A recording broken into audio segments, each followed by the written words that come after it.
Hartlike goeiemôre van my kant af. Weer eens 'n voorreg om so saam met u te wees en mag die Here ook vir ons ryklik saam seën.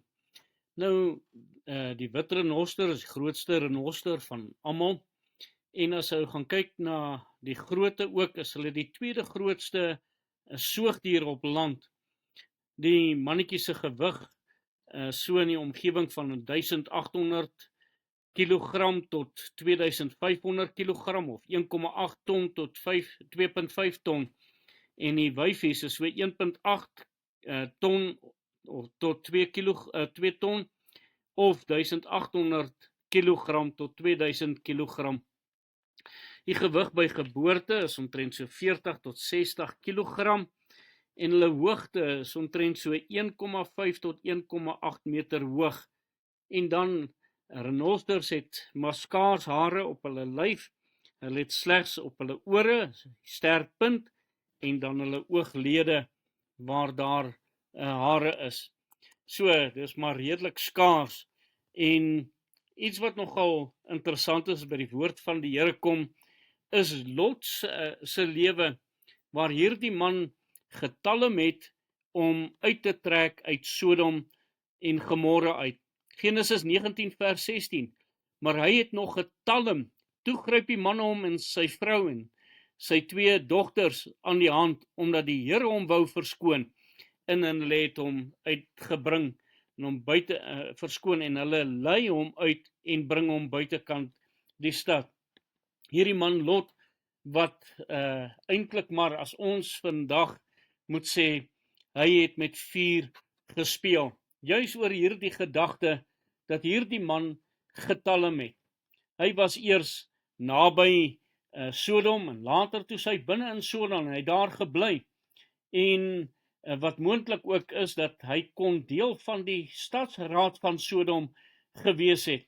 Hierdie man was redelik ryk gewees, en redelik vee en dinge gehad, maar ongelukkig het hierdie man sy huisgesin besoedel, en elke dag moes hulle in hierdie omstandighede van hierdie haaglikheid, hierdie onsedelikheid wat geheers het in hierdie stad, moes hulle self aan blootgestel het.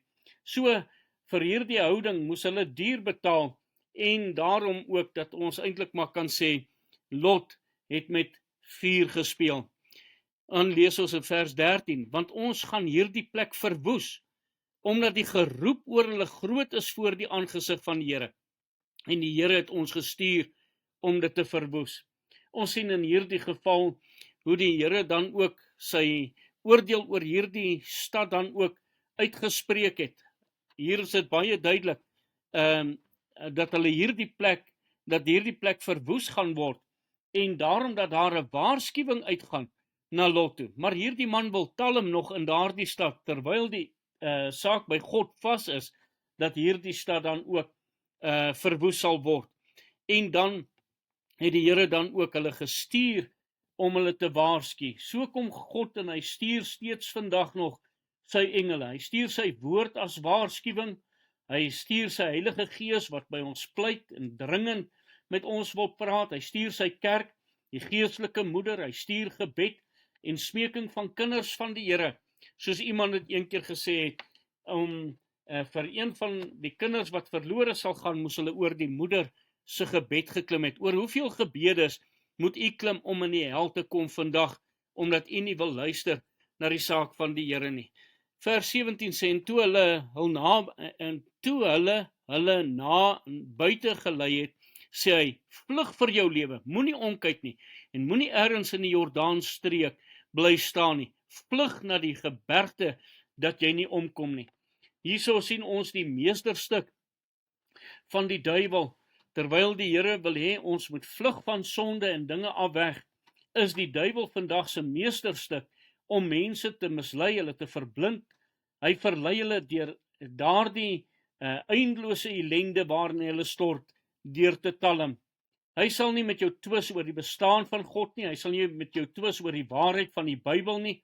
Nee, maar wat sal hy doen? Hy probeer jou te laat talm, sodat daar uitstel by jou sal wees, dat jy nie 'n keuse vir die Here sal maak om in 'n lewende verhouding met hom te staan, en die heil van jou onsterflike siel waarna jy moet kyk nie.